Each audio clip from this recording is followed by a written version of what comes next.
When Inspector Cramer comes knocking after midnight, you know the city's conscience has sprung a leak. This is Nero Wolfe and the Price of Silence.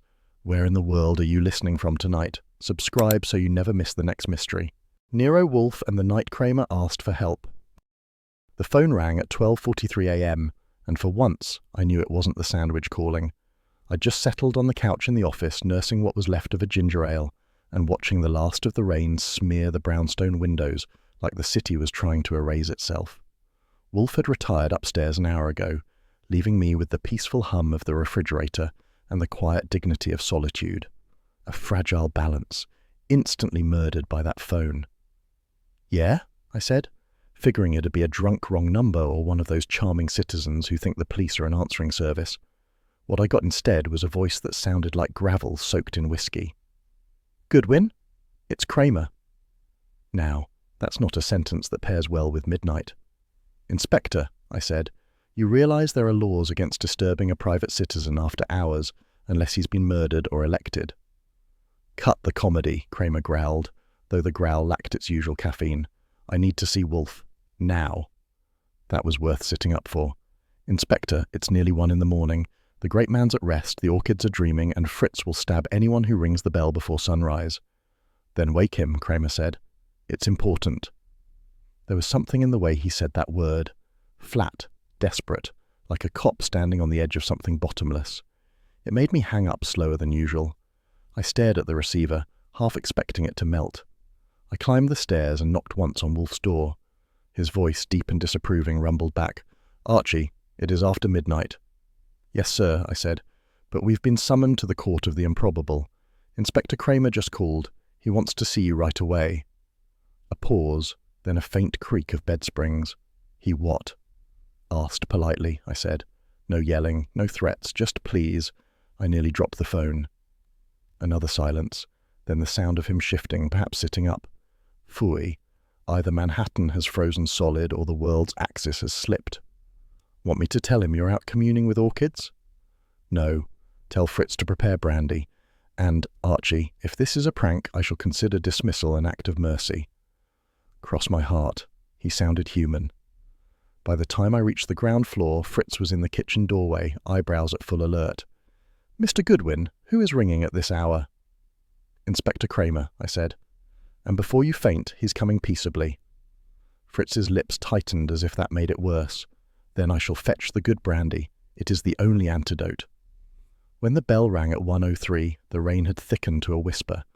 I opened the door to find Cramer looking like the ghost of bad weather, hat dripping, coat shining with rain, eyes red and mean. His cigar was unlit and clamped between his teeth like an unfulfilled wish. "Evening, Inspector," I said. "You bring a warrant or just insomnia?" He pushed past me, dripping on Fritz's immaculate floor mat. "Where is he?" "In the office, probably wishing he wasn't." Cramer stomped through like a man walking into confession. Wolfe was in his chair, naturally, a blanket over his lap, and his face arranged in its usual mixture of disdain and boredom. The only movement came from his hand, which gestured toward the guest chair like a king offering parole. "Inspector," Wolfe said, "you are either here to arrest me or to implore me. If the former, kindly produce the document. If the latter, sit." Cramer sat. That alone told me more than any warrant could. He placed a thick envelope on Wolfe's desk, the paper wet around the edges. "This isn't official," he said. "I'm not here as a cop." "Then as what, pray?" Cramer looked up, eyes heavy. "A man who's out of moves. You could have knocked me over with a tax refund." Wolfe raised one eyebrow, the sign that civilization might survive another hour. "Continue." Cramer opened the envelope. Inside was a photograph, black and white, printed on glossy stock. It showed a man slumped against an office wall, eyes wide, tie crooked. I leaned closer. The flash had caught a reflection of shattered glass near his hand. "Harold Kelton," Cramer said, "reporter for the Gazette, shot last night in his apartment. We think it was a break-in. The DA thinks otherwise." "Otherwise meaning inconvenient," Wolfe murmured. "Exactly. Kelton was working on a piece about city construction contracts. Big money, bigger politics. The typewriter's missing, his notes gone, and I've got orders to bury it under robbery gone wrong." "Phooey," Wolfe said softly, the way a priest might say amen. Cramer rubbed his face, cigar still between his fingers. I can't fight it from inside. They've got the commissioner's office breathing down my neck. I came to you because, he hesitated, because you don't scare. That line hung there like a smoke ring. I admit, even I felt a little sorry for him. Wolfe studied the photo again. You are asking for my services, privately. Yes, off the record. I'll pay from my own pocket. That made Wolfe's brows twitch like they'd been wired to a cash register. I detest unofficial arrangements, Inspector. They lack definition. However, he leaned back, eyes narrowing, you intrigue me. I'm thrilled, Cramer said dryly. I doubt it, but I shall accept with conditions. You will permit Mr. Goodwin to pursue inquiries without interference. You will report truthfully, and you will suffer no qualms when I demonstrate your superior's incompetence. Cramer exhaled smoke without lighting the cigar. Deal, I grinned. Never thought I'd see the day our friend here signed up as a client. I'll make up a receipt for humility. Rare item. Cramer shot me a look but didn't bite. He reached into his coat, pulled out another smaller envelope sealed with police tape. Evidence photo. Don't ask how I got it. And a copy of the morgue report. Keep them safe. Wolfe lifted the smaller envelope with 2 fingers as though it contained garlic. I shall, until reason dictates otherwise. Mr. Goodwin? Yes, sir? Prepare a preliminary memorandum. Chronology, names, and a note on the political backdrop. You may use the Remington. It will occupy your restlessness. Sure, I said. Sleep's overrated anyway. Cramer stood, pulling his coat tighter. I'll call tomorrow, but if anyone asks, I was never here. An easy fiction, Wolfe said. Few would believe it. Cramer's mouth twitched, almost a smile. For once, I'm counting on that. He left without slamming the door. Another first. The silence that followed was heavy enough to bottle. Wolfe stared at the photo for a long minute, then rang the bell for Fritz. Brandy, he said when Fritz appeared, and a glass for Mr. Goodwin. He will need fortification before indulging in levity. Thank you, sir, I said, but I already had my ginger ale. Wolfe's eyes flicked up. A lamentable beverage for so grave an hour.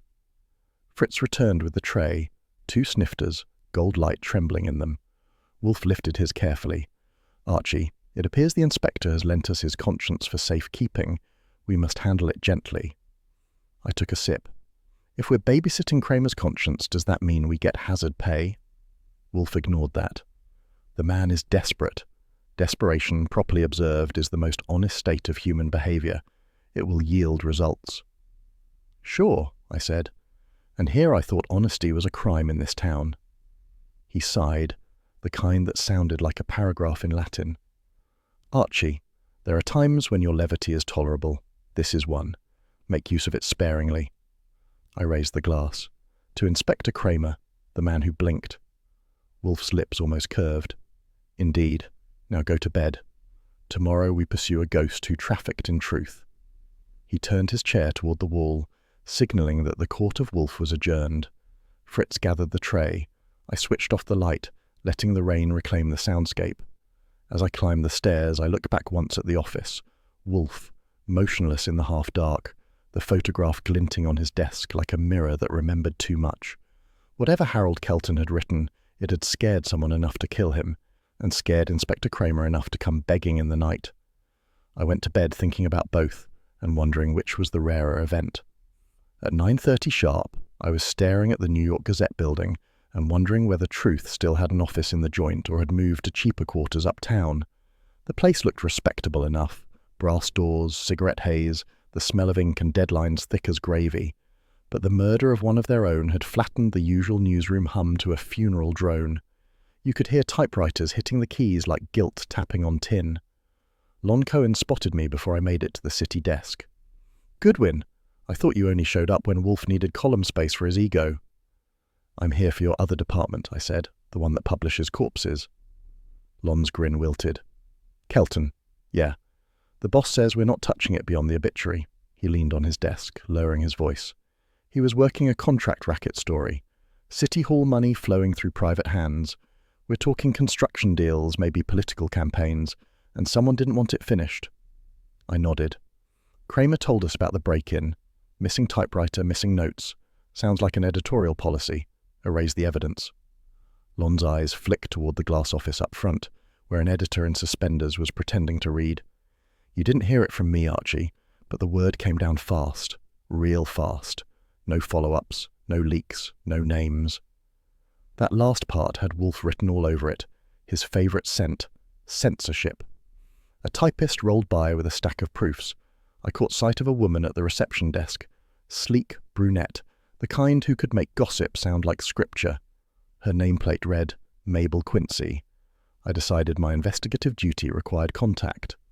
Miss Quincy, I said, flashing what I like to think of as my professionally disarming smile.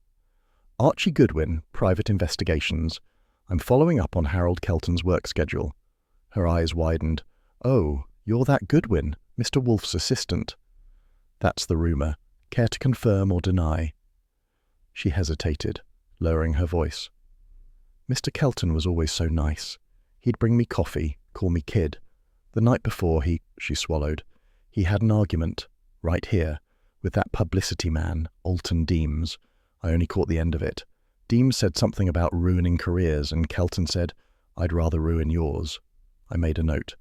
Deems, huh? Tall, too much hair oil, voice like he's selling soap to senators? Her mouth twitched. That's him. Did he threaten Kelton? I don't know, but he left red in the face, and Kelton typed for an hour, then left his notes in the file room. Next morning the file room was locked. The janitor said someone checked out his ledger before dawn. Ledger? His expense book. He logged everything, even coffee receipts. Reporters said he was compulsive. That sounded like a Wolfe word if I ever heard one. Thanks, Miss Quincy. If you ever get tired of journalism, there's an opening for a secretary in a house where no one ever leaves. She smiled faintly. I'd rather risk deadlines. I took the hint and strolled to the back offices where the air smelled of paste and printer's ink. Kelton's desk was a crime scene without the tape. Papers swept clean, dust lines where things used to be. But luck or laziness left his bottom drawer unlocked. Inside was the ledger. Page after page of neat entries, taxis, meals, phone calls, until one caught my eye. Add deposit, Deems Communications, $250, cancelled. That wasn't just a clue, that was motive scribbled in blue ink. I photocopied the page on the office machine, signed the log so no one could accuse me of burglary, and took the streetcar back to the brownstone. By 11:30, the rain had slowed to drizzle and my stomach was negotiating for lunch. Wolfe was at the dining table, already presiding over eggs a la Fritz and toast so precise it could have passed inspection. The Morning Gazette lay open beside him, folded with the precision of origami and the disdain of a man reading his own obituary. He didn't look up. Your report. Good morning to you too, I said, hanging my hat. The Gazette has decided their late reporter's death was an unfortunate interruption to advertising revenue. Lon Cohen confirmed the story angle. City contracts, kickbacks, all that civic flavour. And a certain Mr. Alton Deems seems to have played verbal badminton with the deceased a few hours before his final deadline. Wolfe stabbed a yolk. Describe Mr. Deems. Public relations smoothie, the kind who uses a thesaurus to lie politely. Ah, Wolfe chewed slowly. And evidence? I handed him the photostat. Kelton's ledger, a cancelled ad payment from Deems Communications, might mean Deems was buying column space or buying silence. He studied it through the lenses of his reading glasses, frowning as if the ink itself had sinned. The press avoids his name entirely, a deliberate omission, the more so because it is conspicuous. He tapped the paper. This is suppression, not oversight. Then Cramer's right. Somebody's tightening the lid. He gave me a look that could sterilize glassware. Cramer is not right. He is sincere, which is more pitiable. The mechanism of power rarely tightens. It corrupts. Sure, I said. And while you're corrupting language, I'll corrupt a sandwich. Archie, he said, voice heavy as marble, your levity is not germane. It keeps the blood moving. I leaned back. Anyway, Miss Quincy swears Deems and Kelton nearly came to blows. That woman's testimony, she is decorative, yes? Very, but observant, he grunted. You are too readily influenced by ornament. I require data, not dimples. It's called undercover charm, and it works faster than orchids bloom. That earned me a glare. Flippancy does not expedite truth. Neither does fasting, I said, nodding toward the untouched sausages on his plate. Fritz, hovering at the door, stifled a smile. The phone rang before Wolfe could declare war. I picked it up. Nero Wolfe's office, Archie Goodwin speaking. Cramer's voice rasped through. Tell him we found the typewriter, Kelton's. Or didn't, I should say.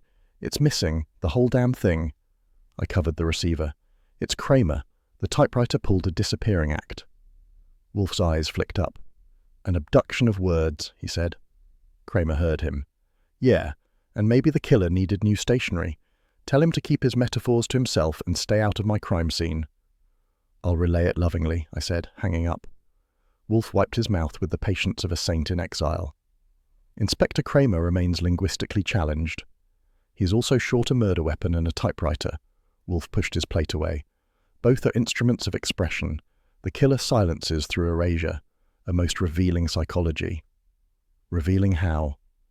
Whoever benefits from silence, examine who fears publication, not prosecution. That was Wolfe for go dig. I started toward the door, but he stopped me with a raised finger. No heroics. Collect facts. If Mr. Deems resists, remind him you are armed with logic, which he will find far more lethal. Understood, I said. And if logic fails?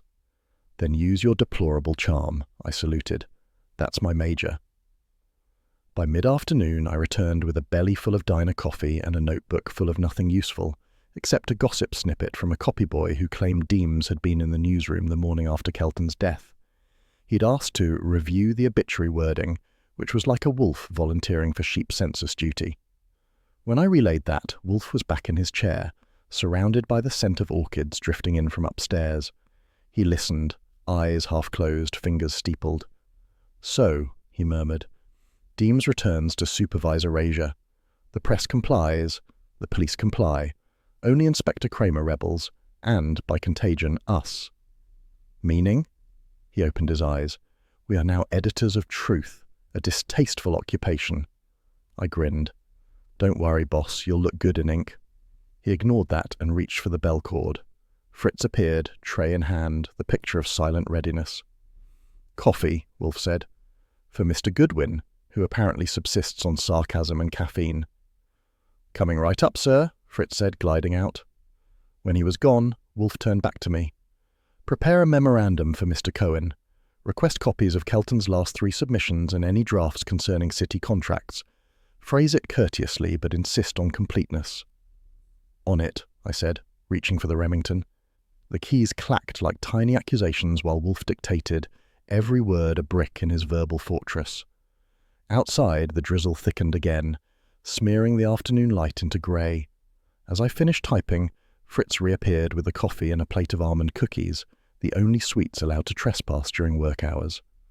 Wolfe lifted his cup, inhaled, and said, Archie, we have entered a labyrinth constructed of newsprint and deceit. We must proceed carefully. Sure, I said, but if we get lost, at least the headlines will be flattering. He closed his eyes, sipping. Spare me your optimism. You wouldn't know what to do without it, he sighed. Regrettably, true. That, from Nero Wolfe, was practically a hug. I marked the moment with a grin he pretended not to see, then went back to typing, wondering just how much ink a secret was worth in this town. By 2:40 that afternoon, Madison Avenue looked like it had been waxed for hypocrisy. Sunlight glinted off chrome bumpers, the air smelled of cologne and commissions, and every lobby was polished to a moral shine.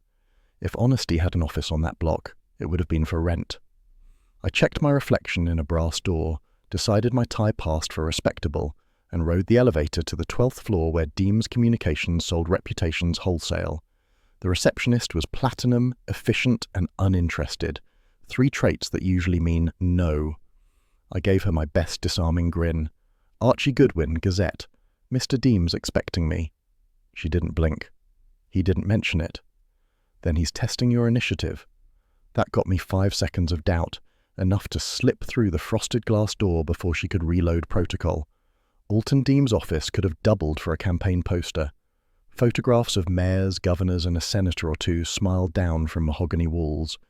Deems himself sat behind a desk the size of a yacht, telephone in one hand, ego in the other.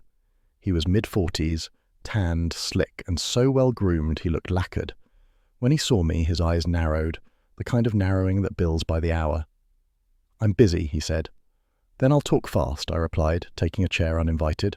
"Archie Goodwin, checking background on Harold Kelton." He froze just long enough to prove he knew the name. "Kelton? The reporter who was, robbed?"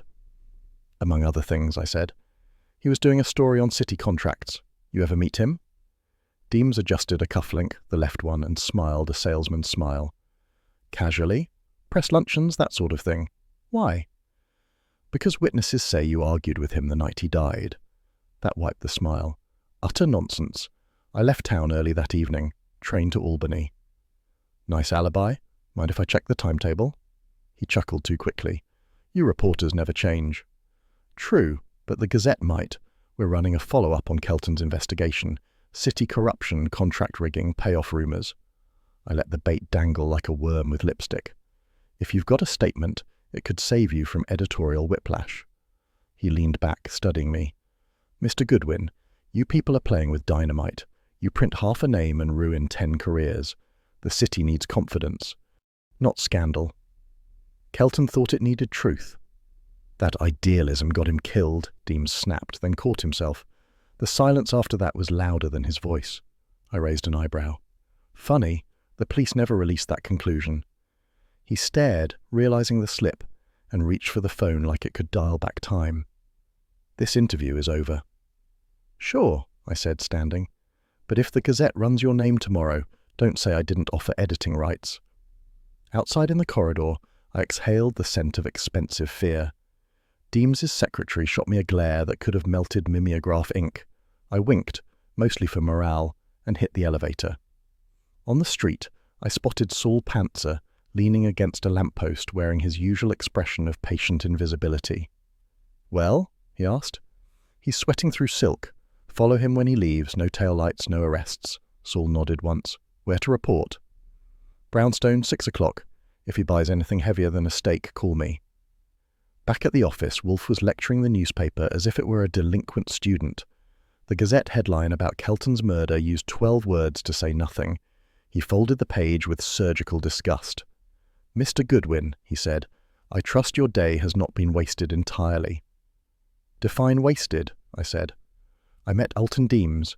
He's smoother than Fritz's hollandaise and twice as nervous. Denied seeing Kelton, but described the death scene like he'd been on clean-up duty. He twitches at the word Albany and polishes his cufflinks like they grant absolution." Wolfe's brows rose. "Cufflinks. You are observant today." "I try. He also thinks journalism should practice censorship for morale. Sounds like a man who'd sue the truth for libel." "Indeed." Wolfe closed his eyes briefly. "And you confronted him as instructed?" "Posed as a Gazette man. Dropped a hint about a follow-up story." He nearly swallowed his tie. "That, Mr. Goodwin, is investigative rhetoric, not entrapment. I call it vocabulary warfare. Semantics. What followed?" "Saul's tailing him. I told him to keep it subtle." "Saul is incapable of impertinence." Wolfe reached for the bell cord. Fritz appeared as if conjured. "Beer," Wolfe ordered. 2 glasses. Noon has passed, and Mr. Goodwin's account has fatigued me." While Fritz departed, I relayed every detail. Wolfe listened, eyes half closed, fingers steepled, the posture of a man listening to Bach performed by incompetence. When I finished, he opened his eyes. Deems's knowledge of the crime scene is suggestive, though not probative. He possesses information that should be sequestered. Ergo, either he is informed by the police, which I doubt, or by complicity. Meaning he's our guy? Meaning he is a man, whether the man remains to be seen. Fritz returned with the tray. Wolfe poured, sniffed, and sipped like a chemist approving purity. "Your employment of a Gazette disguise was satisfactory, though I deplore deceit. Did you obtain any tangible artifact?" "Only his sweat." "A pity." He set the glass down. "We shall await Mr. Pantzer's findings. In the interim, telephone Mr. Cohen. Request background on Deems, clients, advertising accounts, political connections. Phrase the request so it flatters his journalistic integrity." "Right," I said, reaching for the phone. "And if he asks why, what's my line?" "Tell him it is for posterity. Journalists are susceptible to immortality. By 7 that evening, the city had switched from gold to neon, and I was back on Madison Avenue's curb, watching the building's glass face glow like vanity in lights. Saul materialized beside me, calm as a tax collector. "Your boy left at 6:20, he said. "Cab to 74th and Lex, the Elmhurst Club, private place, members only." "Who'd he meet?" "Leonard Parr, contractor. I checked the membership directory through a waiter friend. Parr's on the city supply board, big shot." That name scratched at memory. Kelton mentioned Parr in one of his drafts. Construction graft, inflated bids. Saul nodded. Deems stayed an hour. They argued, quiet but hot. Then Parr laughed, slapped his back and ordered another round. They left separately. "Any tail on Parr?" "Couldn't risk both. Want me to keep Deems?" "Yeah. If he sneezes, I want to know what brand of tissue." Saul tipped his cap and melted into traffic. I stayed a minute longer, watching the revolving door swallow and spit suits, each one believing it was the hub of civilization. The city purred like a cat hiding claws. Back at the brownstone, Wolfe was in his chair, a fresh bottle of beer sweating on the desk. He didn't look up as I entered. "Report." Saul followed Deems to the Elmhurst Club. He met Leonard Parr, contractor, city board member, named straight from Kelton's draft files. Conversation looked heated. That's our second tie-in. Wolfe's eyelids lifted. So, the machinery of reputation begins to grind. Deems spins, Parr profits, Kelton dies. "Neat headline," I said. "Want me to run it in the morning edition?" He ignored me. "We must determine whether Parr financed Deems' retainer or merely shared his anxiety. Either connection suffices for motive." "Meaning I pay the Elmhurst Club a social visit?" "Not before breakfast. You will attend tomorrow, late evening, acquire details without provoking expulsion." "Fine. And if they throw me out anyway?" "Then you will have at least advanced the cause of manners." I grinned. "Boss, one of these days your faith in etiquette will get me slugged." He sniffed. "Your resilience is adequate armor. Now leave me. My orchids require my intelligence, which you have sufficiently depleted." He rose with the effort of a philosopher leaving Olympus and disappeared toward the elevator. I watched the doors close, the faint hum marking the start of his ritual retreat. The office felt suddenly larger, quieter, as if waiting for the next move in a game whose rules only he knew. I poured the last of his beer into my glass and took a sip. It tasted like questions, cold, bitter, and likely to multiply. Somewhere uptown, Alton Deems was telling himself he still controlled the story, and somewhere else, the story was getting ready to own him. At 10:05 the next morning, I was tiptoeing into the plant rooms, which is roughly as wise as whistling in church. Wolfe's orchids hung in their ranks like jeweled conspirators, and the air was warm enough to make guilt sweat. He was in his white smock, tweezers in hand, peering at a blossom that probably had a better pedigree than most city councilmen. I held the Gazette rolled under my arm like contraband. "Sir," I said, careful to keep the door from clicking, "the morning scandal sheet brings condolences." "Condolences?" he echoed without turning. "For whom?" "For you, naturally. The Gazette has murdered syntax and buried integrity. Harold Kelton's obituary is on page 3. He grunted, one of those subterranean noises that mean interest without approval. I waited until he laid down the tweezers and accepted the paper with the delicacy of a priest receiving a poisoned chalice. His eyes tracked the column once, twice, then he exhaled through his nose. "They have omitted his vocation," he said. "Nowhere do they call him an investigative journalist, a linguistic erasure. The dead man's profession expunged lest it accuse the living." "That's journalism for you," I said. "They fix the truth in post-production." He shot me a look. "Mr. Goodwin, flippancy is not disinfectant. It is perfume." "Sure," I said, "but it keeps the smell down." He folded the page precisely and handed it back. "Retrieve the drafts he left at the Gazette. If they have been suppressed, we must learn by whose authority." "Right after lunch?" I asked hopefully. He glared. "Before. Lunch is at 1. I will not postpone it for corruption." That was Wolfe, conscience on a schedule. By 11:15 I was at the Gazette morgue, the paper's polite name for a basement full of dust and dead copy. The clerk, a wiry man who looked embalmed in newsprint, consulted his ledger. "Kelton's last drafts?" Checked out yesterday. Signature, Leonard Parr. Parr, I repeated. Contractor, big spender, member of the Elmhurst Club. The clerk blinked. You know him? Only by rumour and tax bracket. You got his address. Company letterhead on the request. He slid over a carbon slip. I pocketed it and poked around Kelton's desk drawers for anything left behind. They yielded one torn manila envelope marked Feature City Contracts. It was empty except for a corner scrap bearing Kelton's typewriter font and the word Truth. Half a line of unfinished courage. I dropped it into my notebook. Even Wolfe's logic couldn't object to confetti. A red herring stop presented itself in the corridor. A gossip columnist I knew slightly, busy dictating into a phone. Sure, the widow's inconsolable, he was saying, but the Gazette will do right by him. 2 paragraphs at least. When he saw me, he winked. Working the same corpse, Goodwin? Careful, that story's contagious. Thanks for the warning, I said, but I'm immune to ink poisoning. Back at West 35th Street, the air smelled of Fritz's veal stock and damp orchids. Wolfe was in the office reading a botanical catalogue, as if civilization depended on flower imports. I handed him the torn envelope and the carbon slip. He studied them both, then looked up. Leonard Parr, he murmured. Saul Panzer is already familiar with him. I instructed Saul to make discreet inquiries when you departed. He telephoned moments ago. Mr. Parr borrowed the drafts personally, under pretext of verifying quotations. Nice of the Gazette to let suspects self-edit. Indulgence toward advertisers is a universal vice. He tapped the paper. These scraps confirm suppression more decisively than any confession. Good. Now can I eat? Fritz appeared on cue, as if summoned by the word. Lunch is ready, gentlemen. Braised veal, buttered noodles. Wolfe glanced at the clock. 12:59. Acceptable timing. We adjourned to the dining room. Wolfe ate with the reverence of a man performing sacred rites.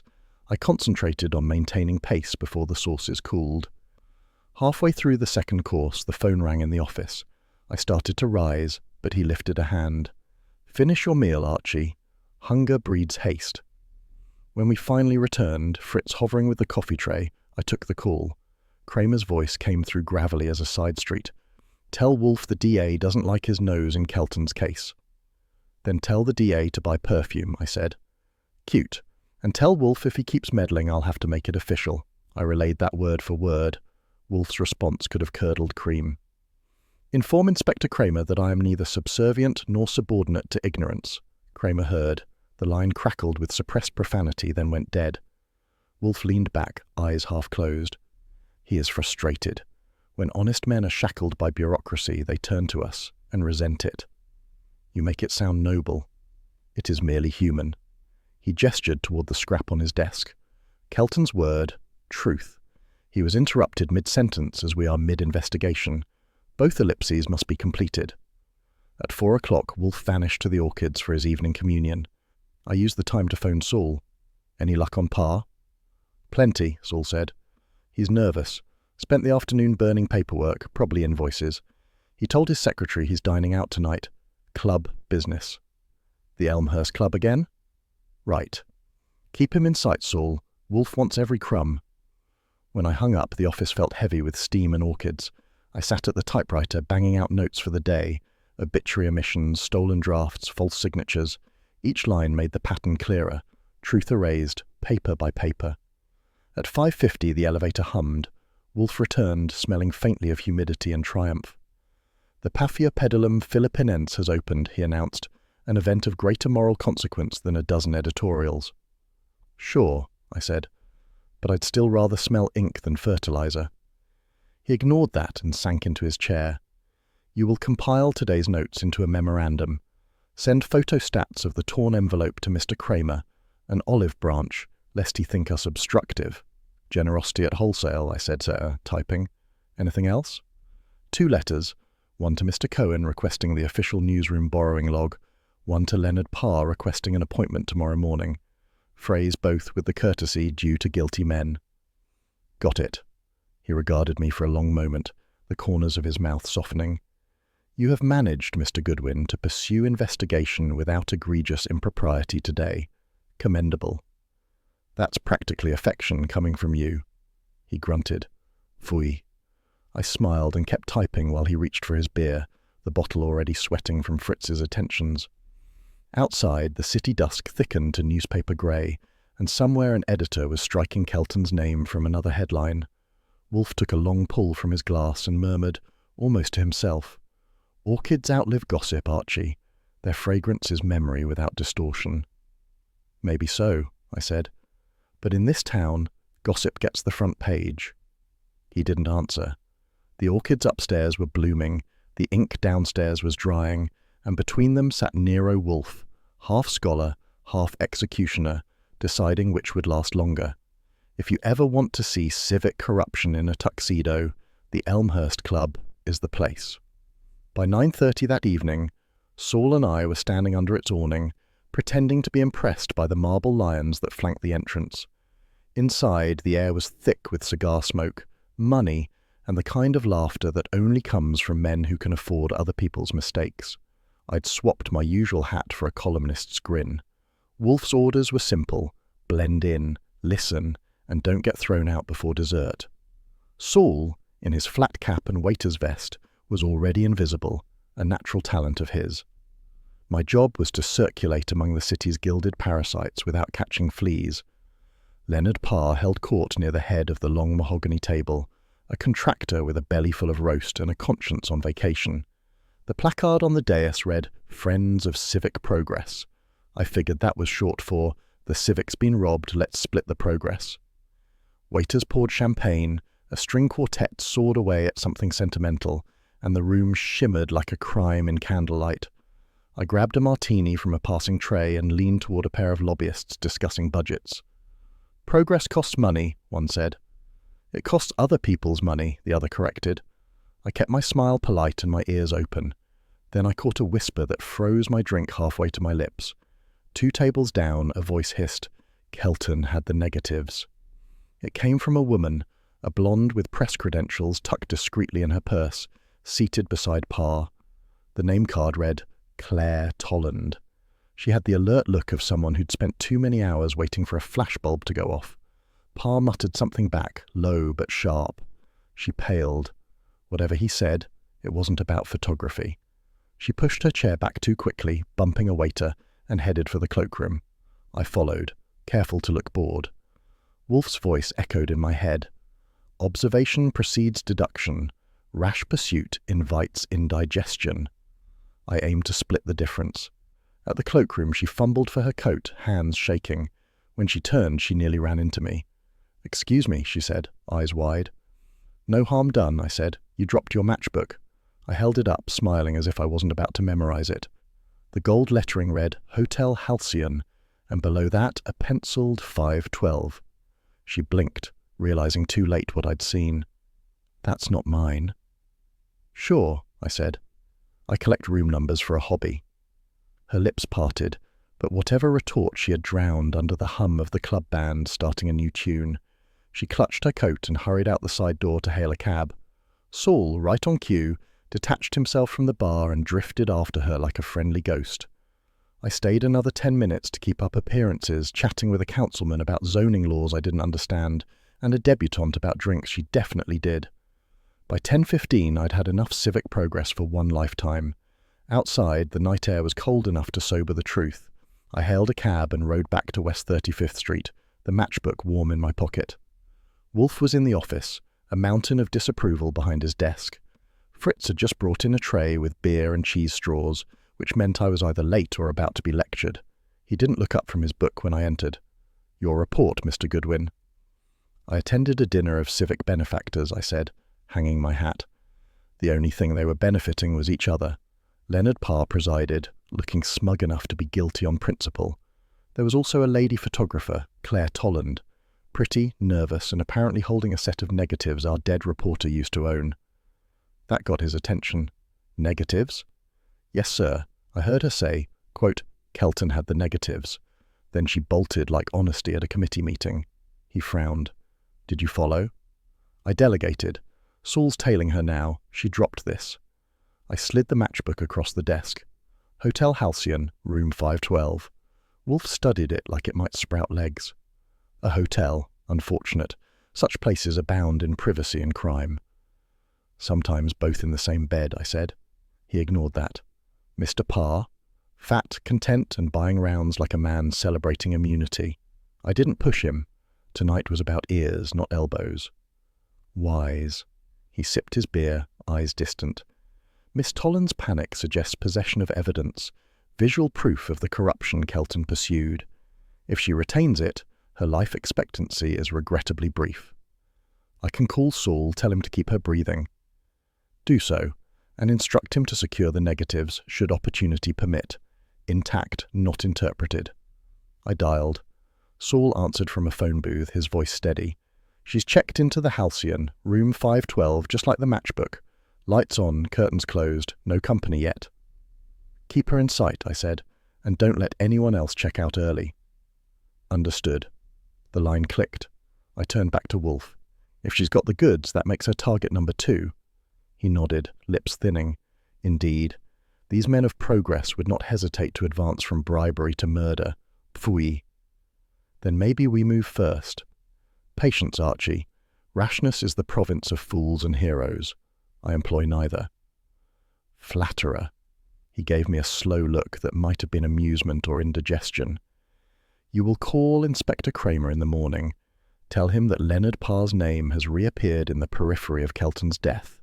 He will growl, threaten, and ultimately thank us. Want to bet? I do not wager on inevitabilities. He set the matchbook down, aligning it perfectly with the desk edge. Luxury and mendacity breed in the same greenhouse, Mr. Goodwin. Tonight, you have merely walked among the blooms. That's poetic for a man who thinks adjectives are frivolous. He ignored me again, signalling Fritz with the bell cord. Beer for both of us. The world reeks of champagne. I prefer malted sanity. When Fritz appeared, Wolfe gestured for him to pour. The foam rose neatly in the glass, a small domestic miracle. I took mine and leaned back. For the record, the Elmhurst Club's motto ought to be, pay first, deny later. If integrity had walked in, the waiter would have checked its hat. Wolfe's eyes glinted. Your humour, though coarse, remains diagnostic. Proceed with your notes before they cool. I went to the desk, flipping open my notebook. One frightened photographer, one crooked contractor, and a trail that smells like wet newsprint. You sure you want to keep playing editor? He closed his eyes. Mr. Goodwin, I prefer the role of proofreader. Errors offend me. Then you're about to be very busy. Undoubtedly, he said, and raised his glass. The beer gleamed gold in the lamplight. Outside, the city hummed its sleepless tune, and somewhere uptown Saul Panzer was watching a hotel window for a woman who knew too much. I wrote my report, filed it neatly, and turned off the desk lamp. Wolfe's voice followed me to the door, calm and certain. Tomorrow, the ink will darken. Be awake, Archie. I always am, I said, and meant it. By 10:40 that night, I was standing in the lobby of the Hotel Halcyon, trying not to look like I belonged there. The place was one of those Art Deco palaces that had aged into a respectable kind of sin. Brass rails, marble floors, and a front desk clerk who could smell scandal through concrete. The kind of joint where the wallpaper had seen more secrets than a confession booth. Claire Tolland's name wasn't on the register, but the key rack told the story. Room 512 was lit, and the bellhop's glance said she had company. Fear. I took the elevator up, rehearsing my most innocent grin in case the house detective asked for it. When she opened the door, I didn't need the grin. She looked like she'd been listening for footsteps all evening. Her face was pale, eyes wide, hair pinned too fast. The camera bag on the bed was open, film canisters scattered like lost ammunition. Miss Tolland, I said gently. Archie Goodwin, I was at the Elmhurst Club tonight. She closed the door fast and leaned against it. You followed me. Not exactly. I followed curiosity. You just happened to lead it. That got a weak laugh. You shouldn't have come. I get that a lot, I said. But the last man who said it ended up dead. Let's talk about Harold Kelton. Her hands twisted together. He trusted me, she said. The night before he was killed, he called. He'd photographed something, proof that Parr was paying Deems. He was afraid the paper wouldn't print it. He gave me the negatives for safekeeping. Wise man, I said. Where are they now? Her eyes darted to the dresser. They were in that camera bag. Someone broke in last night. The lock was forced, but nothing else was taken. They knew what they wanted. I crouched by the dresser, examining the lock. The edge was scratched, fresh. I found a cigarette stub near the radiator, fancy brand, embossed Deems and Cummin. "Your intruder leaves souvenirs," I said, holding it up. She stared at it, whispering, "He said they'd stop at nothing." They? I don't know. Deems, Parr, others. There were more names. Kelton didn't trust the phone. He said the story would come out through the pictures. Pictures of what? She hesitated. A payoff. Cash changing hands at a building site. Kelton said he had the negative that would end 2 careers. Now? She broke off as footsteps sounded in the hall. 2 sets, heavy and synchronized. She looked at me, panicked. I moved to the door quietly, flattening myself behind it. A knock came, firm and official. "Miss Tolland," a male voice said. "Police, open up, please." I glanced back at her. She shook her head violently. "Detectives," the voice said again. "We just need a few questions answered." That tone was wrong. No cop in the city used please unless he was lying. I motioned for her to stay back and cracked the door an inch. 2 men in trench coats stood outside, hats low, badges flashing too quick to read. Their shoes were too shiny, their eyes too flat. "Evening, gentlemen," I said. "You caught us mid-crime." "Who are you?" one barked. "Bellhop Union," I said, and slammed the door before they finished reaching for their pockets. "Window," I hissed to Claire. But she hesitated. The latch clicked. They were forcing it. I swung the door open first, hard, catching one square in the chin. The other lunged with a pistol, grazing my sleeve. I jammed my shoulder into his gut and sent him into the dresser. He dropped the gun, but by the time I reached for it, the first one was up again, blood on his lip and fury in his eyes. "Get the girl!" he yelled. Claire darted for the hall. I tripped one man, cracked the other across the jaw, and followed. But she was already in the elevator, the doors closing. I heard her shout, muffled, "They're not," before a gloved hand pulled her back. By the time I reached the lobby stairs, the cage was empty. A night clerk stared after a cab pulling away into the drizzle. "Miss Tolland," I called uselessly. The cab vanished into the Manhattan dark. I stepped into the street, chest heaving, reins stinging like reproach. The only trace left behind was that Deems and Comator's cigarette stub in my pocket, and the faint smell of fear still hanging in room 512. By the time I got back to West 35th Street, it was after 1 in the morning. Fritz gave me a look that could curdle soup. Wolfe was waiting in the office, robe on, beer untouched. That was never a good sign. "You were expected 2 hours ago," he said. "Sorry. My date ran off with 2 counterfeit cops." His eyes narrowed. "Explain." I gave him the story straight. The meeting, the confession, the abduction, the stub. He listened without interruption, only drumming his fingers once on the armrest. When I finished, he said quietly, "You should have summoned the police." "And tell them what? That 2 men impersonated their own department. By the time I reached the phone, she was gone." He sighed, long and heavy. "You risked your life for a woman who may already be dead." I risked it for information. The woman was a bonus. He gave me a look as dry as sandpaper. "Your levity is an offence to reason. If the negatives were genuine, they are now in enemy hands." "I only lost a girl, not your beer." "The distinction," he said coldly, "is academic, but accepted." That was as close as Wolfe ever came to forgiving a man. I sat down, poured myself a ginger ale, and waited for the next explosion. It came from the phone. "Goodwin," Cramer's voice barked through the receiver. "Inspector," I said. "Couldn't sleep?" "Cut it. We pulled a body from the river. Female, about 28, fits your photographer's description." I gripped the phone tighter. "Fits or is?" "Too early to say. Faces, well, you don't want details. Papers and purse match, though." She carried no purse when she left. A pause. "You sure?" "Positive. She left it behind in the room. I saw it." Cramer grunted. "Then maybe someone wants us to think she's dead. Maybe someone succeeded." He exhaled smoke into the line. "I'll confirm with the coroner and circle back. Don't go freelance hero on me, Goodwin."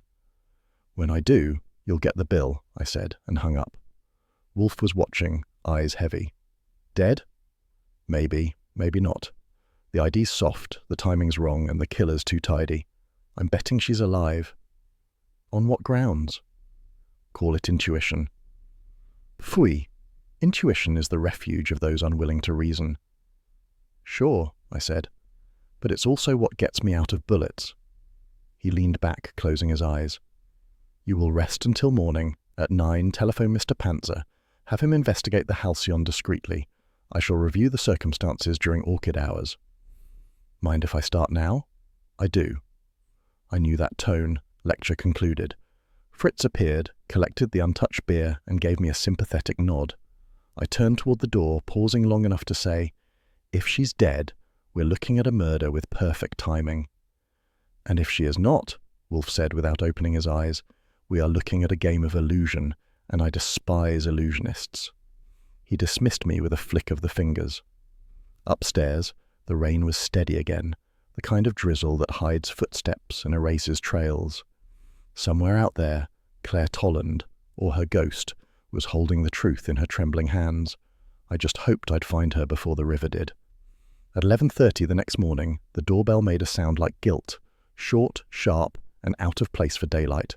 Fritz answered it before I could get there, which meant the visitor wasn't a client, but someone he didn't think needed polishing. A second later, I heard a voice that confirmed it. Gravel scraped across fatigue. Tell him it's Cramer, the voice said. Fritz's reply was polite but brief. A moment later, Inspector Cramer filled the doorway like an unshaven storm cloud. His collar was wilted, his tie knotted by resignation, and his eyes had the dull gleam of a man who hadn't slept in too long to remember why. I said, Inspector, this is a surprise. You look almost human. Trying a new image? He grunted. Cut it, Goodwin. I'm not here for sport. Then you came to the wrong address. That earned me a glare but no retort. Proof he was serious. Wolfe was behind his desk, sleeves immaculate, gaze cool. The sunlight hit his globe at an angle, throwing a golden patch across the carpet. The whole room felt like a confessional. Sit, Wolfe said. Cramer hesitated, then dropped into the red leather chair as if it owed him an apology. He pulled a cigar from his pocket but didn't light it. You ever get the feeling, he said, that you're the last guy in the department who gives a damn? Wolfe raised an eyebrow. Frequently. Continue. The DA's closing Kelton's case. Robbery gone wrong. That's the official story. Kelton got jumpy, surprised a burglar, and bang. Cramer's hand mimed the shot. It's wrapped, stamped, and filed. Phooey, Wolfe said quietly. Cramer nodded. Exactly. Only the burglar didn't take anything except his typewriter. No jewels, no cash, no wallet, just the damn typewriter. I said, that's one ambitious thief. Probably wanted to write his memoirs. Cramer didn't bite. I had the lab look at the ribbon.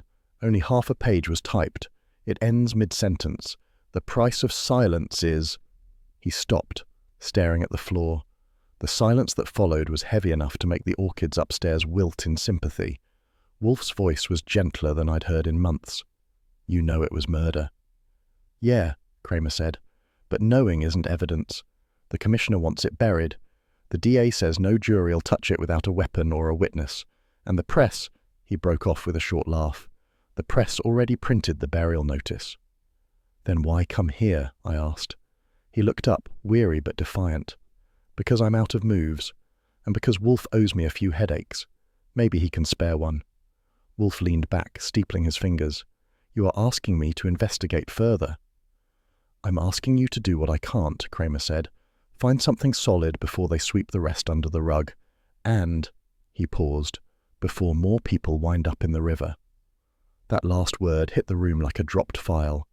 We all knew who he meant. I said softly, You think Claire Tolland's really dead? He exhaled smoke that wasn't there. The coroner's report came in this morning. They're calling it hers, ID by personal effects. No usable prints. They're filing it as suicide. Suicide, I barked. That girl was scared, not suicidal. Cramer's voice was dry. Tell that to the DA. He's already got the headline ready. Photographer leaps to death, makes everyone look clean. For a long moment, nobody spoke. The only sound was the faint ticking of the clock and the hum of the city outside.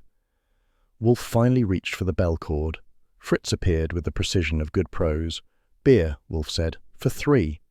Cramer looked up, startled. I didn't come for charity. It is not charity, Wolfe said. It is ceremony. When Fritz brought the tray, Wolfe poured one glass and handed it across the desk himself. No small gesture. Inspector, he said gravely, I am not in the habit of rescuing consciences, but yours has stumbled upon my sympathy. Drink. Cramer hesitated, then took it. You ever think about joining the department, Wolfe? Only as an adversary, Wolfe said. I couldn't resist. That's the longest Cramer's gone without shouting since the Yankees lost a pennant.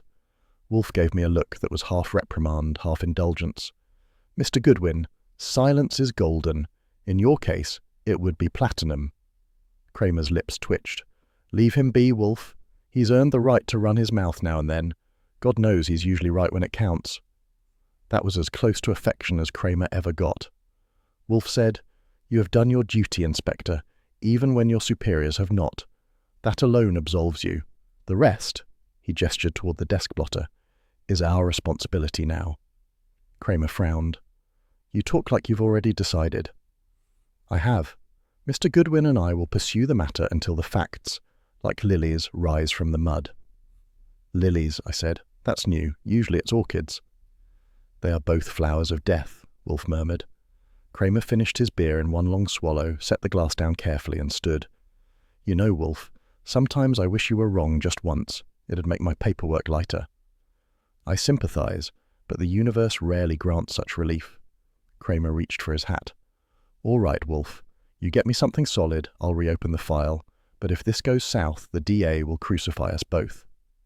Then, Wolfe said, we shall share a most unusual fellowship. Cramer paused at the door, looking older than I'd ever seen him. For what it's worth, thanks.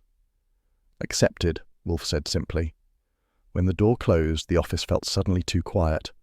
Wolfe stared at the spot where Cramer had stood, his expression unreadable.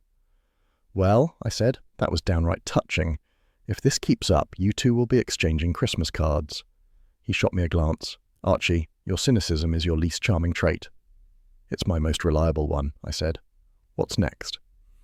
You will telephone Mr. Pantzer. Tell him to investigate any link between Mr. Parr and Deem's advertising agency. I suspect our deceased journalist's phrase, the price of silence, will soon require accounting. Want me to balance the books? Only if you can do so without adding corpses. He turned slightly, eyes narrowing toward the sunlight spilling across the globe. Mr. Cramer is an honest man. That is his tragedy. He inhabits a profession where honesty is both indispensable and intolerable. Sounds familiar, I said. He ignored me and reached for his beer. The man carries a burden of integrity too heavy for bureaucrats to bear. We will lighten it, efficiently. Sure, I said, grabbing my notebook. You handle the lilies, I'll chase the mud. Wolfe gave a small snort that might have been approval. Indeed. He raised the glass slightly toward the empty doorway. To duty, Mr. Goodwin. Compromised, but undefeated. I matched the toast with my coffee mug. And to Cramer, proof that even bulldogs can pray. He grunted, closing the subject. Fritz reappeared to clear the tray. Outside, a delivery truck honked somewhere on 35th Street, pulling the world back into motion. Wolfe sighed, his voice soft. Archie, we shall proceed, but with caution. I am not inclined to lose you to the river as well.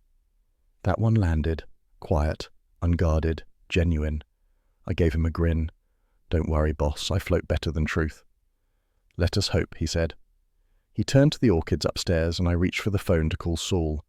The case had just changed shape, from corruption to confession, from silence to something a lot louder. And for the first time in days, I believed we might actually win one. For Cramer, for Kelton, maybe even for the truth. At 3:30 that afternoon, the brownstone smelled of roasted almonds, orchids, and revelation, the first two courtesy of Fritz, the last courtesy of Saul Pantzer. He came in wearing his flat cap and that faint expression of modest triumph that always meant he'd just done something quietly impossible. Under one arm, he carried a battered Underwood wrapped in brown paper and twine, the sort of package that looks innocent until you notice the police evidence tag fluttering from the string. Where'd you dig that up? I asked, closing the door behind him. Pawn shop on West 12th, Saul said. Ticket made out to a Mr. Leonard Parr. The broker swears he thought it was just office junk. Cost me $40 and a sermon on free enterprise. Wolfe, at his desk, raised an eyebrow. A most useful acquisition. Deposit it here, if you please. Saul set the parcel on Wolfe's blotter as carefully as if it contained lit dynamite. Wolfe slit the paper with his gold penknife and stared down at the black machine. "Mr. Kelton's instrument of truth," he murmured. "It seems we now possess his final confidant." Saul left with a nod, declining coffee and hero worship. I carried the typewriter to the side table while Wolfe wiped his glasses. "Archie, fetch the magnifier from the drawer and do restrain your impatience. The ghosts of journalists require delicacy." Fritz entered with the afternoon coffee tray, silver pot, 2 cups, and an air of civilized conspiracy. I poured while Wolfe leaned close over the ribbon drum, turning the spool with thumb and forefinger. The sunlight from the west window slid across the desk, catching the metallic glint of the keys. "There," Wolfe said after a long moment. "Observe the indentation pattern.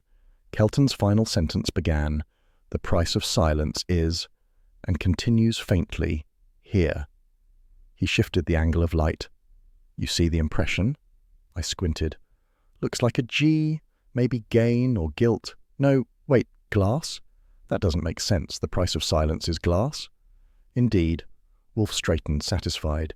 "Your vision, though occasionally impaired by levity, remains serviceable." "Come on," I said. He was writing fast, nervous. Probably meant cash. Glass, cash, it's one typewriter slip from sense to nonsense. Wolfe gave a short huff. "You forget, Mr. Goodwin, that men who expose corruption seldom confuse transparency with liquidity. Kelton chose his words precisely. Paid in glass. Literal, not metaphorical." "Fine," I said. "Then we've got a killer who pays his hush money in window panes. That narrows it down to Santa Claus and the Department of Buildings." He ignored me, tapping the underwood with one thick finger. "You will telephone Mr. Cohen at the Gazette. Ascertain which companies supply safety glass to the city motor pool."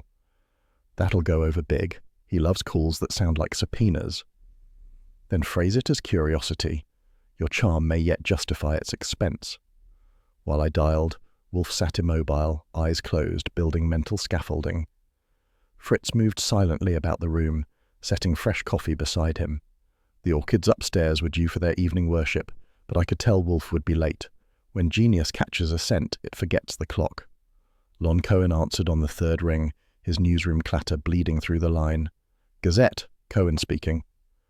"Lon, it's Archie. Quick favour, which outfit sells safety glass to the city garages?" "Offhand, Deems and Comey, why?" "Just filling in my education, thanks," he chuckled. "Tell Wolfe to stop stealing my stories." Click. I hung up and looked at Wolfe.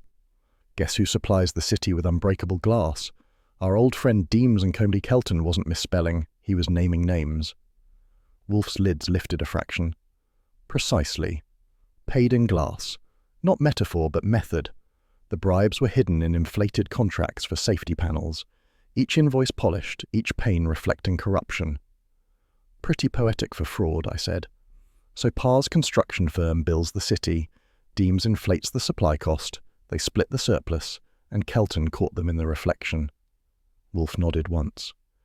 "Your imagination is tolerably fertile when guided." "Thanks," I said. "I'll embroider it on a pillow." He allowed himself a tiny smile. "Do so, but first transcribe Kelton's fragment. We shall require it when confronting the DA or, failing that, Mr. Cramer." I rolled a sheet into my Remington and copied the words carefully.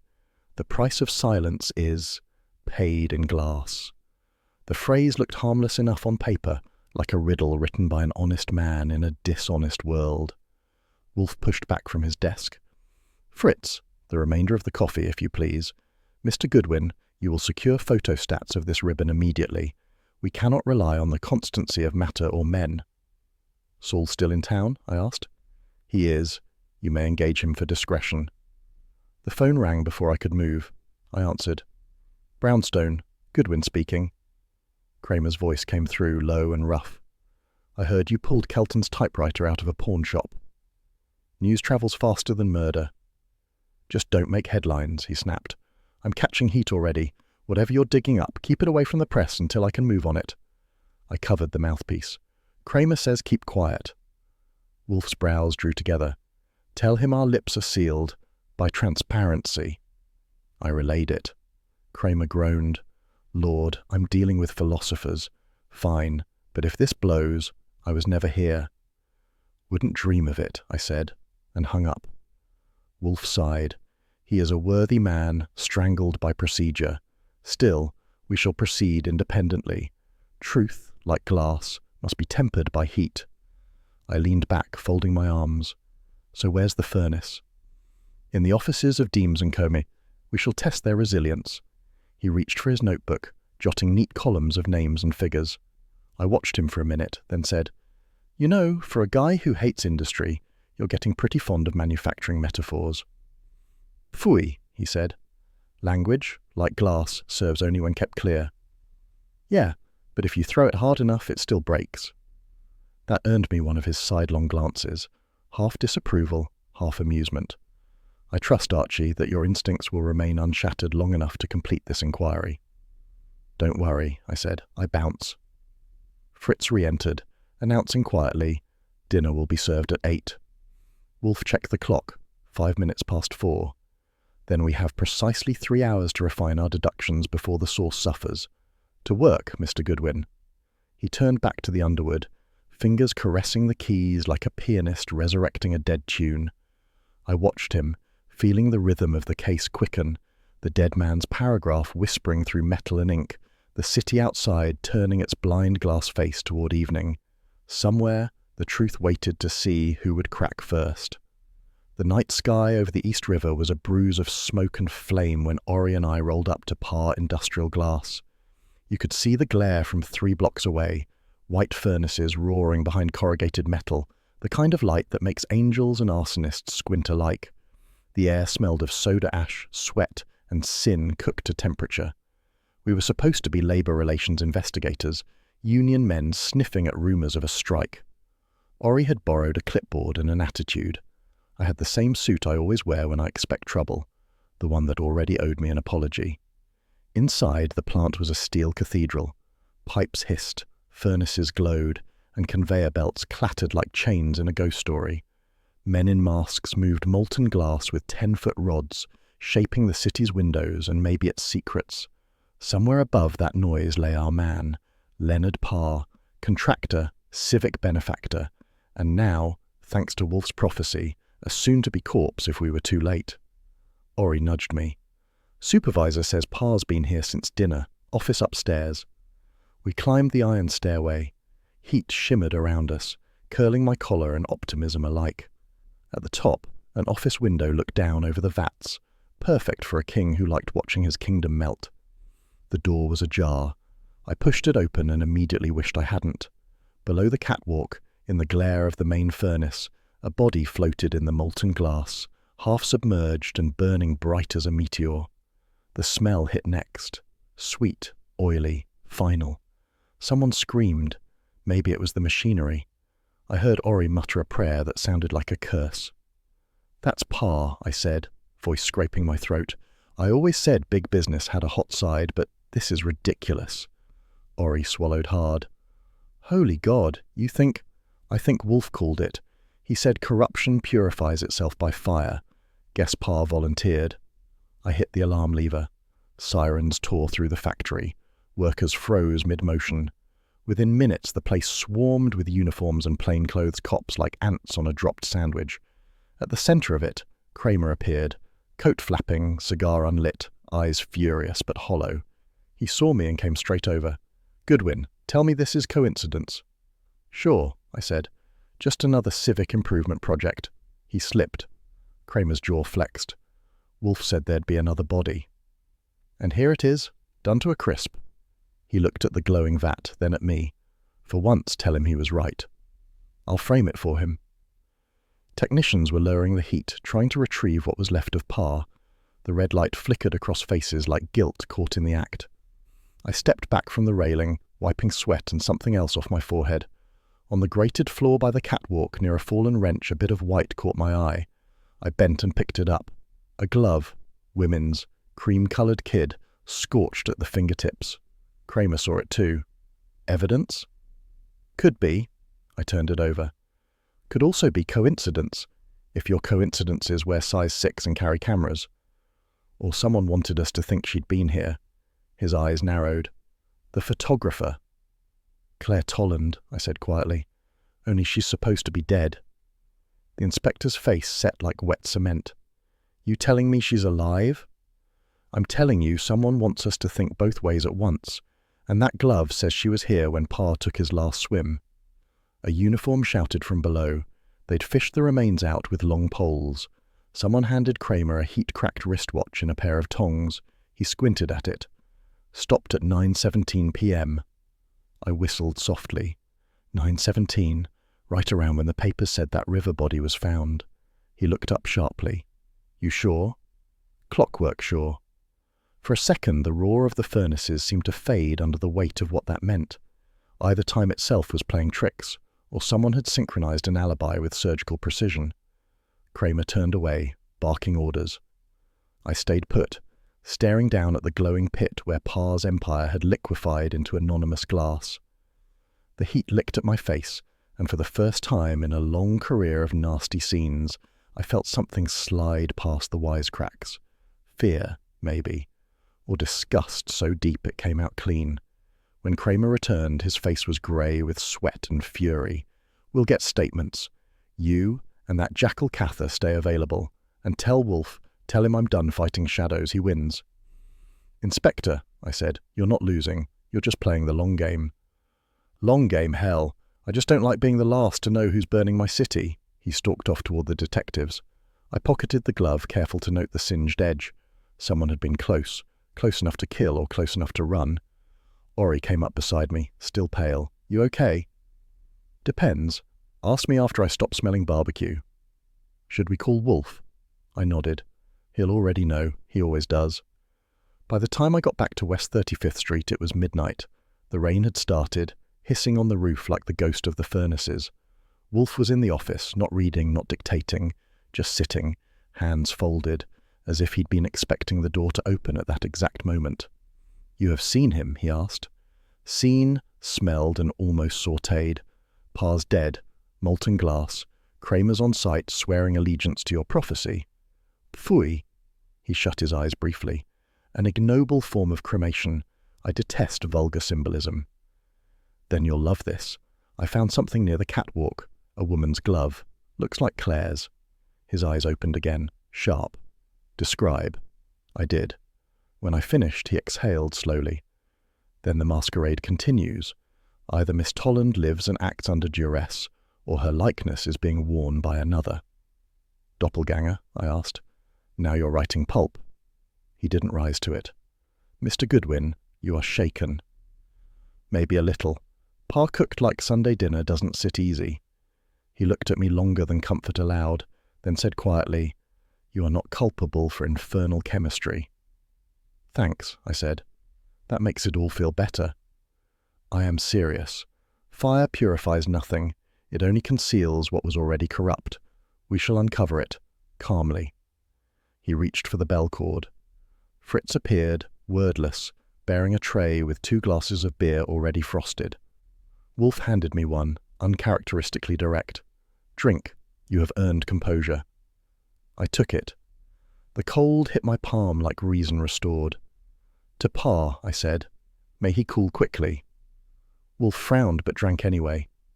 "To justice," he corrected. "Delayed, but not denied." The rain thickened outside. I sat, watching the amber bubbles rise in the glass, thinking of the stopped watch at 9:17 and the glove with its burned edges. Fire destroys, sure, but it also reflects. And tonight, somewhere in that reflection, a woman either dead or very clever was watching us back. The evening started like a quiet apology from the city. Low rain, muffled horns, and the kind of gloom that lets people reinvent themselves. At 8:45, the bell rang at the brownstone.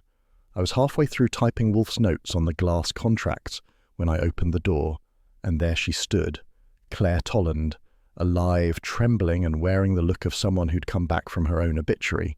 Her coat was soaked, her hair darker from rain, and her eyes had that brittle light people get when they've outsmarted both fear and a morgue tag. "Mr. Goodwin," she breathed, "I need to see Mr. Wolfe."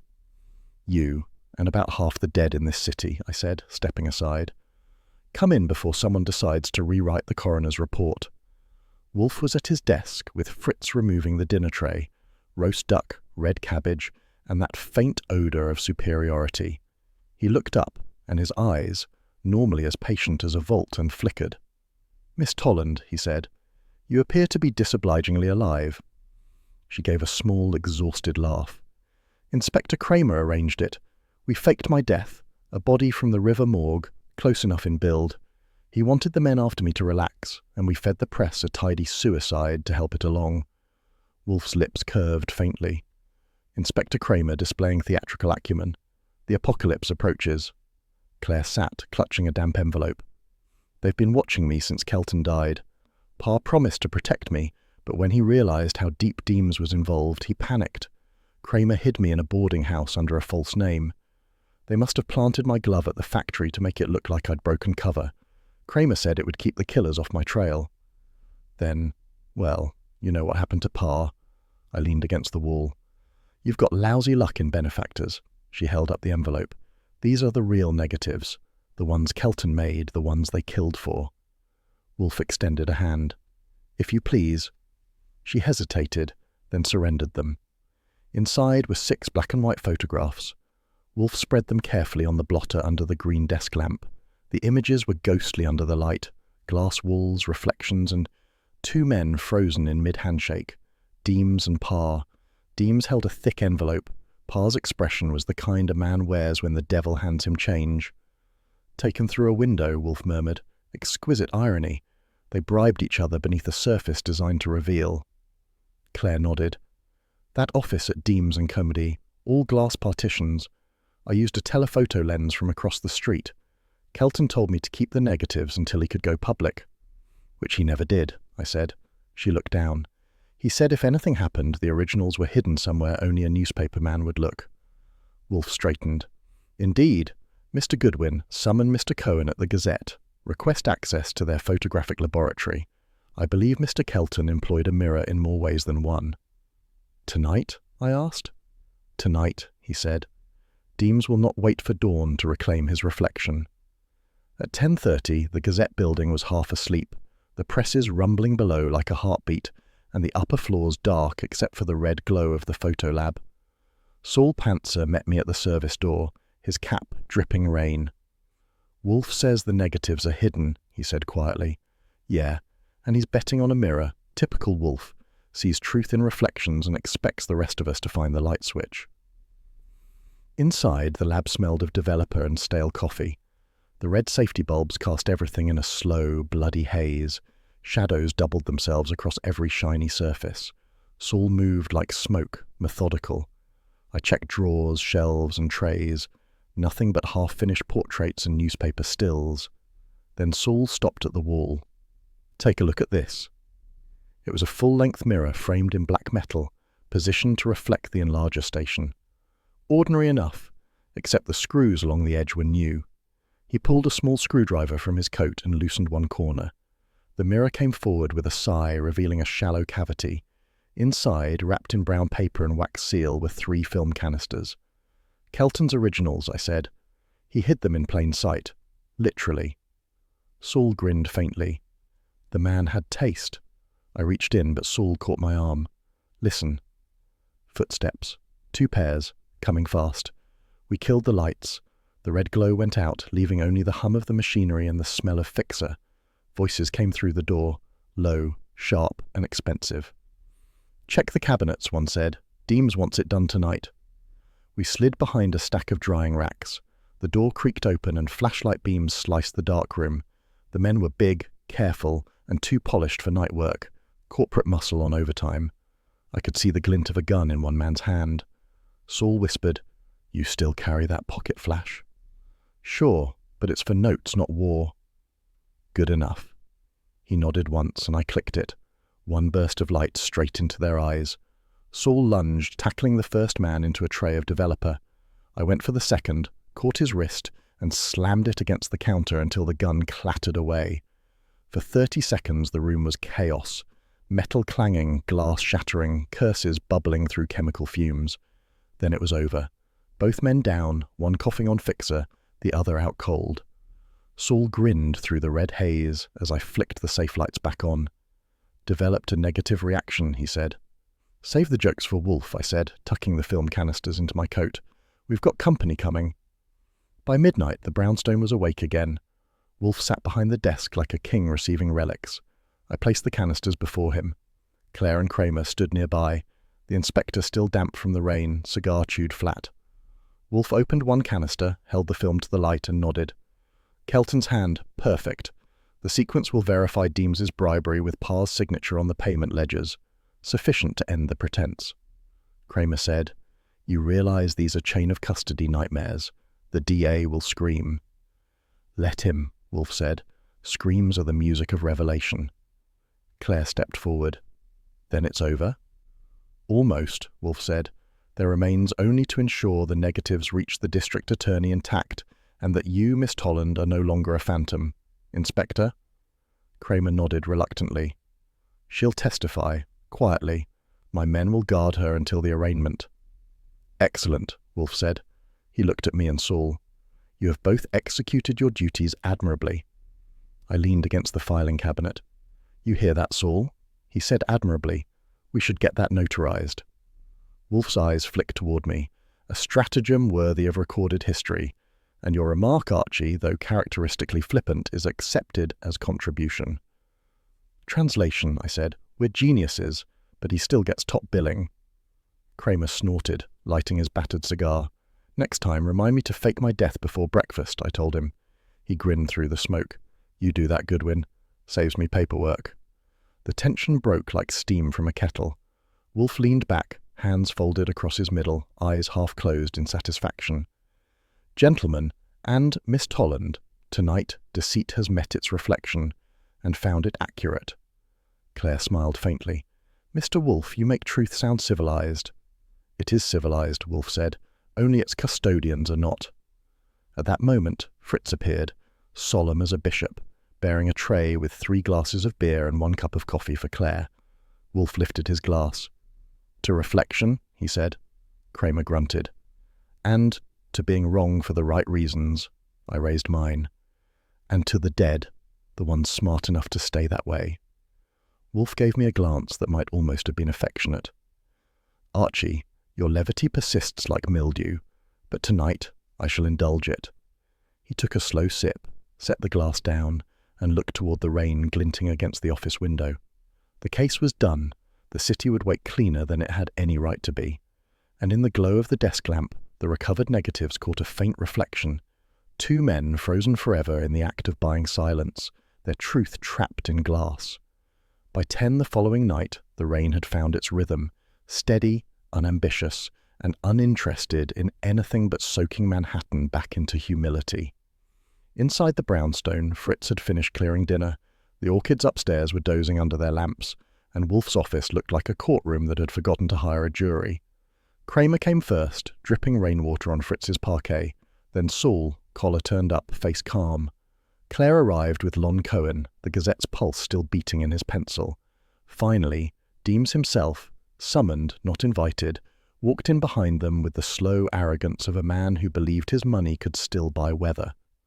Wolfe sat at his desk, massive and immovable, hands resting on the blotter like a pair of verdicts. The only light came from the green-shaded lamp and the faint flicker of the fireplace. Archie Goodwin, yours truly, manned the periphery, recorder, observer, and, occasionally, comic relief. Wolfe's eyes moved from one face to another. Gentlemen, Miss Tolland, we are assembled to complete a necessary act, clarity. Cramer snorted. You could just say murder. Wolfe inclined his head. Precision, Inspector, is not verbosity. It is respect. He gestured toward the center table.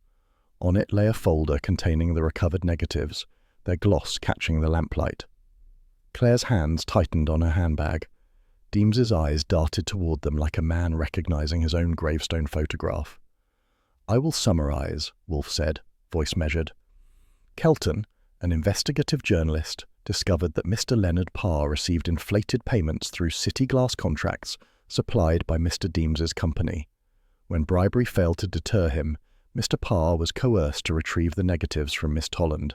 He failed, killed Kelton, and was himself eliminated to restore silence. Deems's lips curled.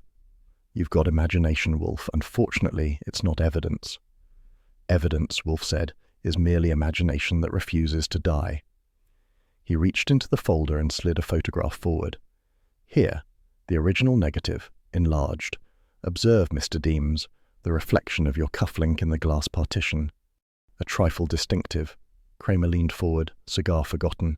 "I saw it myself, Deems. No mistake." Deems tried for indignation and landed somewhere south of composure. "I was in that office a dozen times a week." Wolfe cut him off with a soft phooey. "The image shows you exchanging an envelope with Mr. Parr. You may claim it contained invoices or poetry. However, the ledger recovered from Parr's safe records identical sums, and Kelton's typewriter ribbon, now analysed, contained the phrase, 'paid in glass.'" Lon Cohen spoke for the first time. "And when that story hits print tomorrow, the Gazette headline will be polite only out of habit." "For once," I said. The press and the police agreed.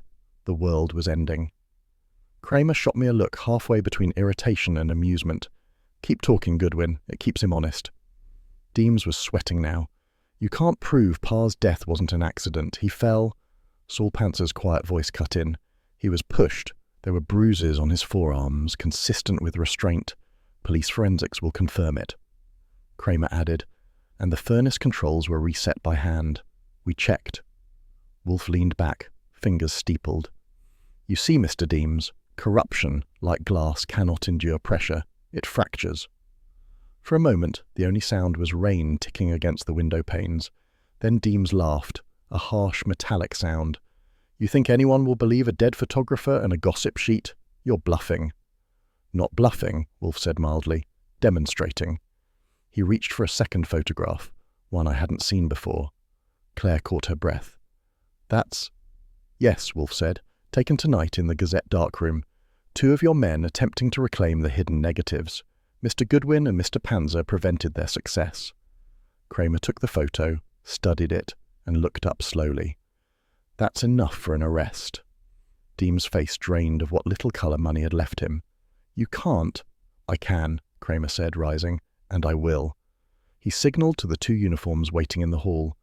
"Alton Deems, you're under arrest for conspiracy, bribery, and the murders of Leonard Parr and Harold Kelton."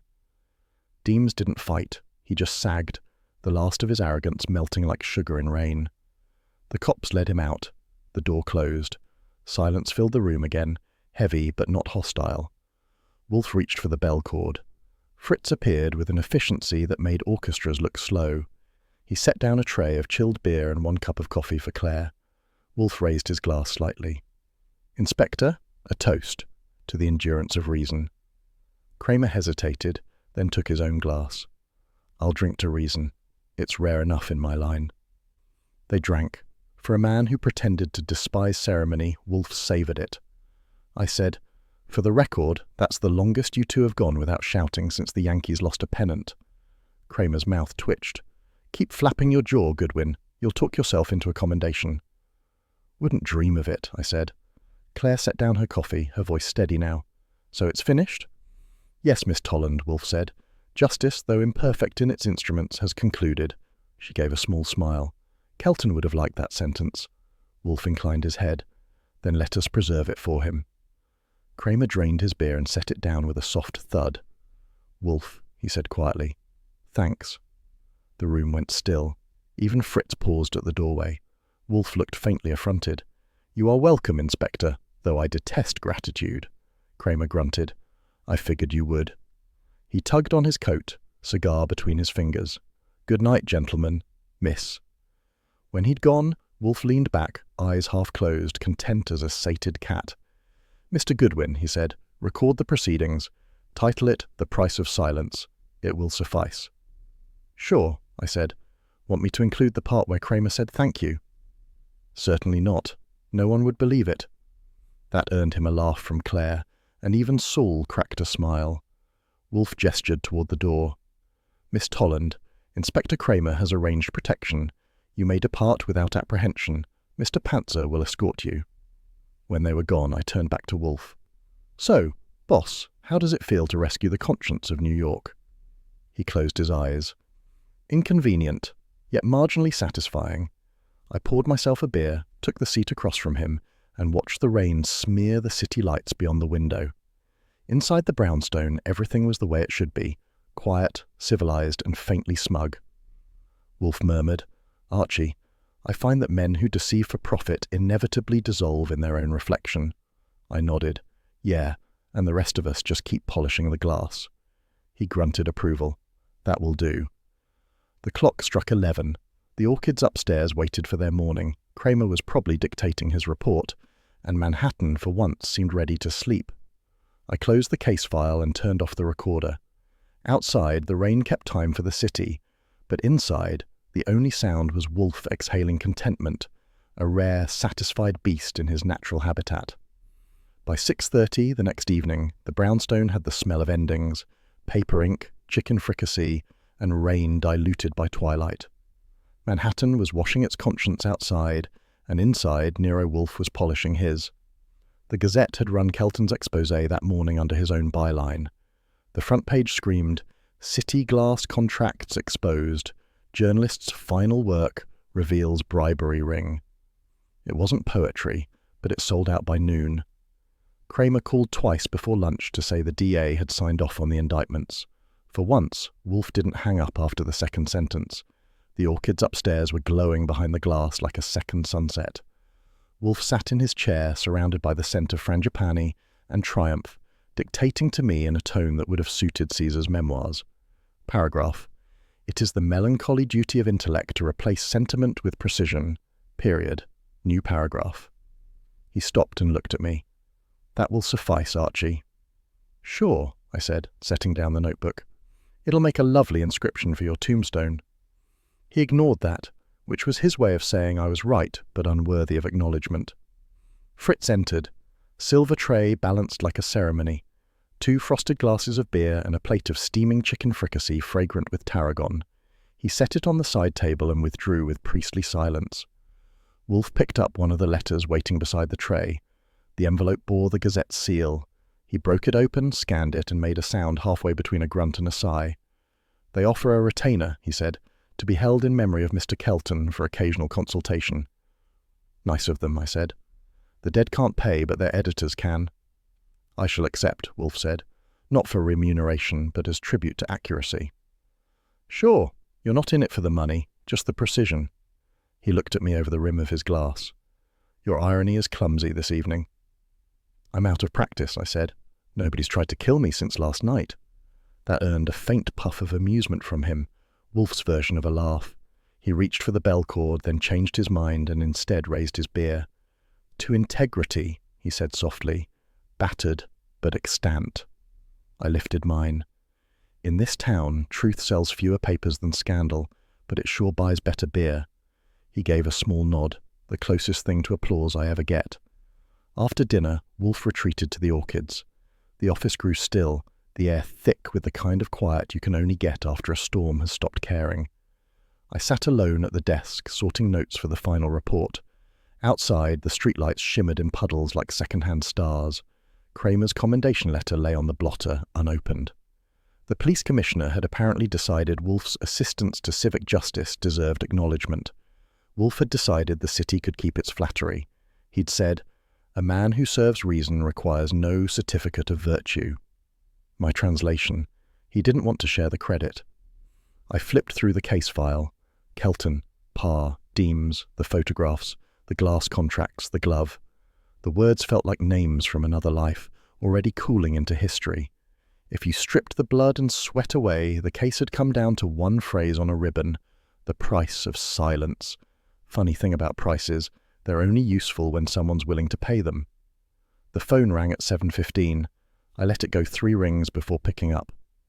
"Goodwin," Cramer's voice said, gruff but relaxed. "Tell Wolfe I'll file the report in the morning. Thought you'd like to know the DA didn't cut corners this time." "That's news worth framing." "Don't get sentimental," he said. "It doesn't suit you." "Neither does gratitude. But thanks," he grunted. "You and Wolfe did your jobs. Maybe next time try one that doesn't start with a corpse." "No promises, Inspector. The public demands its entertainment." There was a pause, then, "Rare music," Cramer chuckled. "You know, Goodwin, Wolfe could do worse for an assistant. Don't let him hear that. It might raise my rates. He hung up without another word, but the line stayed warm in my hand longer than usual. I went back to the files, closing each one neatly, the way Wolfe liked. The office clock ticked its approval. At 8 sharp, Wolfe returned from the plant rooms, smelling faintly of damp petals and self-satisfaction. He lowered himself into the big chair and watched me finish the last note. "Inspector Cramer telephoned?" he asked. "Yes, he's developing humility. You may want to patent it before it expires." "Indeed." Wolfe poured himself the remainder of his beer and sipped. "You handled him with commendable restraint." I blinked. "Say that again. Slow. I think my ears just pulled a muscle." "I said," Wolfe repeated, "commendable restraint.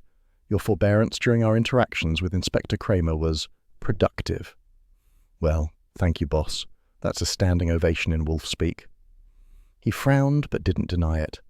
The rain outside had eased to a faint drizzle, pattering against the window like a slow applause. The brownstone was quiet except for the low hum of contentment that seemed to radiate from Wolfe when a case folded itself neatly. "Archie," he said, "what is your impression of Miss Tolland?" "Smart, brave, the kind of girl who knows how to fake her death and still make it stylish." He nodded. "A pity. She would have made a competent secretary." "Sure," I said, "if she ever develops a taste for masochism." That earned another one of those near laughs. Wolfe leaned back, folded his hands over his stomach, and closed his eyes. "The world," he murmured, "is composed largely of noise. Occasionally a note of harmony appears. Our task, Mr. Goodwin, is to hear it." "Sure," I said, leaning back, "and then write it up for publication." He opened one eye. "You are incorrigible." "Comes with the salary."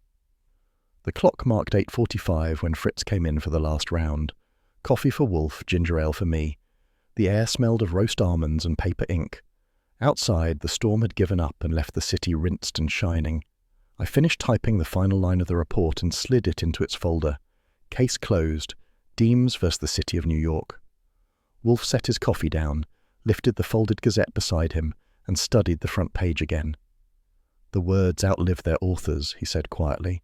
"That is their mercy and their vengeance." "Yeah," I said. "Kelton got both." He looked at me a long moment, then nodded. "That will do, Archie."